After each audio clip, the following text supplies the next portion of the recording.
गरीब साध साध सब नेक हैं, आप अपनी ठोरे। जो सतलोक ले जाएंगे वो साधु कोई और।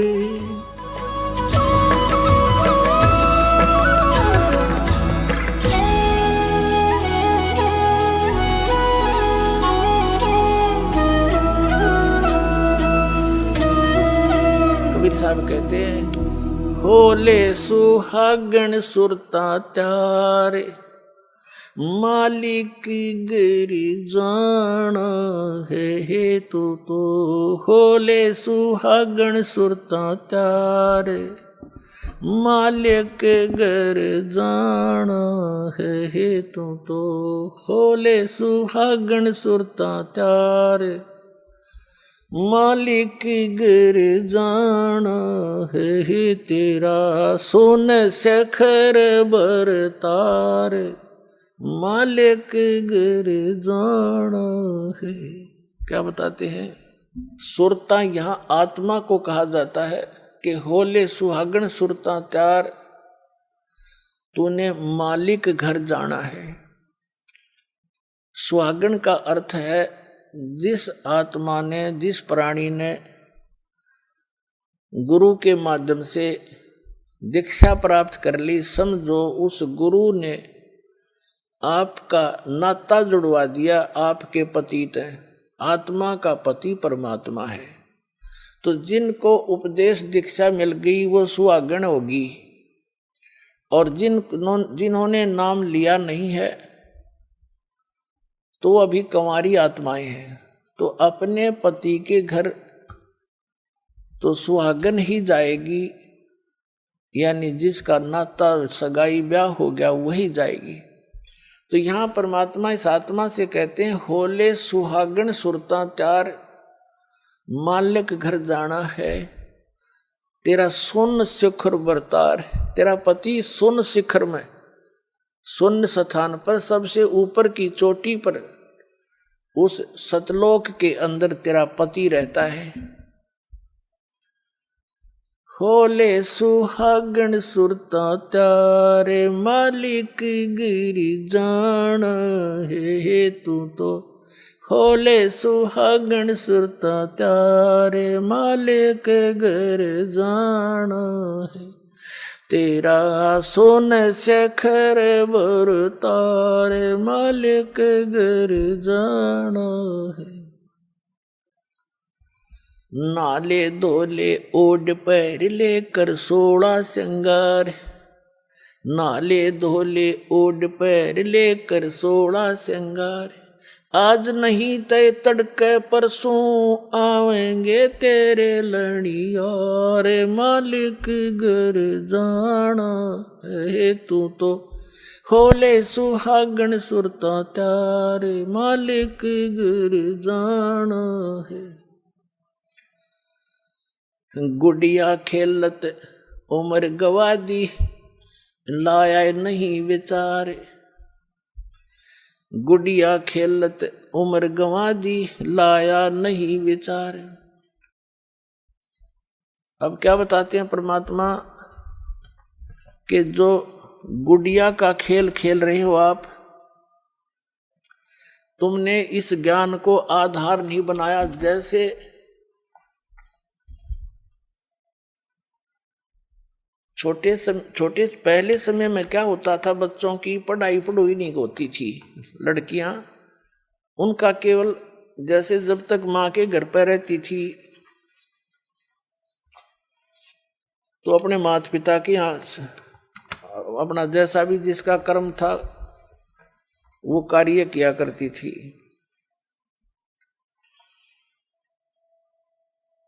और फिर अपने पति के घर जा करके अपने क्रिया में व्यस्त हो जाती थी। तो जब तक लड़की छोटी होती थी, छोटी छोटी लड़कियां क्या करती थी, जैसे बड़ी बहनों की या बुआ की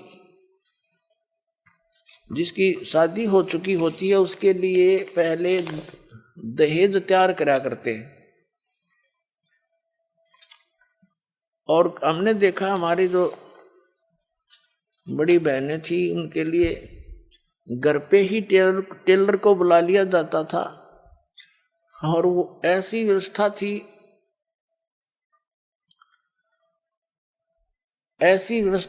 ऐसे थे कि जैसे ससुराल में ये एक दहेज दिया जाता था ससुराल वालों के लिए। आगे वालियों की 25 तील माने सूटों के सेट, और फिर उन तगलियां के और 10 न्यारे, लड़की के अलग से, सासू ससुरिया के, नंदा के न्यारे। तो ऐसे वो बनाया करते थे, उनको अलग अलग सेट करके रख दिया करते थे, ये लेने देने की, ये पहनने की। तो छोटी लड़कियां जो देखा करती थी तो फिर वो क्या करती थी, जो टेलर आता था कपड़े सिलता था, उसमें से छोटे छोटे टुकड़े बच जाते थे, वो छोटी बहन उठा लेती थी और उनको ऐसे सत्तून की तह बना बना कर रख लेती थी। एक गठड़ी बांध लिया करती, ये 25 तीड़ आगली की, ये 15 पछलियाँ की, या गुड्डों की 10 गुड्डी की, 10 दुल्हे के, एक गुड्डा बना लेती अपना, एक गुडिया उन्हीं कपड़ों में 2 बना लेती थी। और फिर उनका ब्याह करती थी, फिर उनके कपड़े, ये तेरी दूसर की, ये तेरे फलाने की, वह गठड़ी बांध लेती थी। और उसके उस चीथड़ों में से कोई दूसरा भाई बहन एक आध चीथड़ा निकाल लेता, वो टुकड़ा रो रो कर रोदन मचा देती वह। उसको कोई पूछता बेटी क्यों रो रही है बहन, तो वह कहा करती हाय मेरा सूट निकाल लिया, हाय मेरा सूट निकाल लिया। अरे क्या किसा सूट था, वो फिर उसने धमकाओ ला इसका सूट का, वो लिखा इतना चीथड़ा, वो इतना कपड़ा, उसने नो कहा यूं था, यूं है, यूं दे मेरा उल्टा है। फिर वह शांत होगी। उस चीथड़े ने वह सूट मान रही थी तील। और जब उस बेटी का विवाह हो जाता है, युवा हो जाती है, तो फिर उसको ओरिजिनल तो दूल्हा मिले, वो तो गुड्डा गुडिया गेल खेला करती, और ओरिजिनल सासू ससुरिया का बेरा पट्टे, ओरिजिनल सूट दिखे उसने। फिर उसको कोई ये कहे कि तू आजा गुड्डा गुडिया का खेल खेल ले, सपने में भी ना खेल लेवा। तो पुण्यात्माओं, जब आपको उस सतलोक वाले दुल्हे का ज्ञान हो जाएगा, सब आत्माओं का एक का पति है, वो एक ही मालिक है, और फिर वहाँ जो सुख होगा, आप यहाँ संसारिक इन सुखों को, एक बेटा हो जाए, एक बेटी हो जाए, कार हो जाए, कोठी हो जाए, कहते ये तो गुड्डा गुडिया के खेल हैं, और ये असंग जन्म हो गए तुमने खेल त्याने, ये गुड्डे भी समाप्त, तुम भी नष्ट, और फिर गधे गधी बनकर फिर धक्के खाते फिरो। अब क्या बताते हैं परमात्मा, जिन बहनों की इस लोक लाज में आके, या वैसे विशेषकर बहनों को ज्यादा प्रेरणा रहती है, क्योंकि ये माइयां जो होती हैं,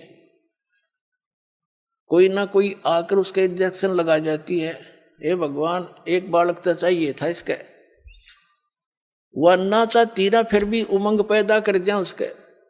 और इस ज्ञान से पुण्यात्माओं यो कति नाश हो जाएगा, जब थोड़ा सा जान दोगे, सच्चाई से परिचित हो जाओ, फिर भगवान देव तो उसका अपना, उसको उसी ढंग से हम डील करेंगे और प्यार से रहेंगे, भगवान की भक्ति बच्चों से भी कराएंगे, आप भी करेंगे, उनका भी मोक्ष हो जाएगा।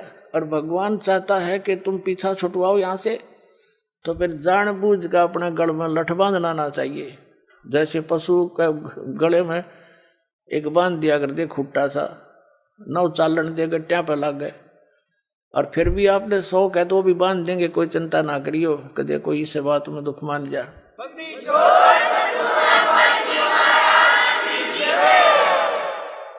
तो कहने का भाव ये है कि जो बहन, और परमात्मा चाहता नहीं कि बेटी को क्यों फांसी लाऊं, क्यों खाम खा, इसका मुक्त ज्ञान समझ लिया, भक्ति कर ले, पीछा छुटवा लिया। जो अनजान है, नहीं मानती, उनके भाग में है नहीं, भगवान से भी दूर हो जाती है वो तो ये उद्देश्य से लेकर आती हैं। और परमात्मा देखो, नीरू और नीमा नाम के जो 2 जुलाहा थे, वो जुलाहा जुलाही थे, वो 62 साल की उम्र होगी थी उनकी, कोई संतान नहीं थी। परमात्मा ने उनको ये गले में लठ बांधना उचित नहीं समझा उनके, संतान नहीं दी, उन्हें सिर पटक लिया और स्वयं आगे बालक रूप धारण करके कमल के फूल पर प्राप्त हो गए। उनका वो दिल भी डांट दिया और उनका संस्कार भी मिटा दिया, क्योंकि वो तो समर्थ आगे, उन्हें जरूरतें ना थी। उनके आने ऐसी परमात्मा गर्दिश का आगे उसका कमी क्या की रही थी। कबीर साहब जब नीरू नीमा कबीर साहब को उठा ले गए, अब पहले नीमा भी साथ हाथ बटाया करती थी कपड़े बुड़न में। नीमा तो फिर सारा दिन कबीर परमात्मा को सीने से लगाए बैठी रहती, जहाँ जाओ साथ ले जाती। अब वो काम करता था अकेला, आधा काम रह गया, समस्या आने लगी रोटियां की भी। तो परमात्मा ने एक दिन क्या किया, बहुत चिंतित थी उसकी माँ भी, उसका मुंह बोली माँ मुंह बोला पिता। जिस पालने में वो झूल रहे थे उसके नीचे कपड़ा बिछा रखा था, जिसने रुमाल सा बिछा देते बच्चे।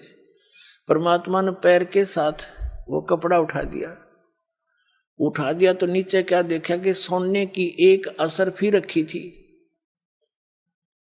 और परमात्मा ने, उन्होंने जब उठाई तो आकाशवाणी कर दी दाता ने खुद ही कि नीमा किसी को बताना नहीं, अपने रोजगार वास्ते इसको प्रयोग कर लेना, बाकी का धर्म पर लगा देना। अब उसने अपने पति को बताई कि आकाशवाणी हुई ऐसे ऐसे, भगवान ने दया करी, बड़ी देख बच्चे के कपड़े के नीचे हमें एक सोने की मोहर मिल गई, यानी 10 ग्राम सोना, आज तो 30,000 का 40 का हो रहा है। तो उन्होंने उस दिन से उनका निर्वाह भी, वह समस्या भी हल कर दी परमपिता ने। फिर जब कबीर साहब हो गए 5-10 वर्ष के, तो उसने एक दिन अपनी सहेली को बता दी या समस्या होती है, तो सहेली को बताई कि तुम कहाँ से मिलता है तुझे ये पैसा, कि उसने बताया ये लड़का ऐसा भगवान आ रहा है, इसके कपड़े का नीचे पावर ले लिया हमने। अगले दिन ना पाया, हो गया बंद काम। फिर परमात्मा, वो तो लीला थी उनकी, फिर जब समस्या देखी तो आप भी कपड़ा बुनने लगे। तो कहने का भाव दास का ये है कि उस परमात्मा ने उन प्यारी आत्माओं को इस दलदल में धसने नहीं दिया, संतान ना नहीं दी, ना तो संतान इतनी दे दे संभड़ी भी ना थारे पास जुड़वा दे भगवान तय। तो उनका उद्देश्य ये है कि तुम यहाँ से पीछा छुटवा लो, और ये तो असंग जन्म हो गए, तुमने खिलौने, इन खिलौना तो खेलता नहीं, ना ये खिलौने रहते ना तुम रहते।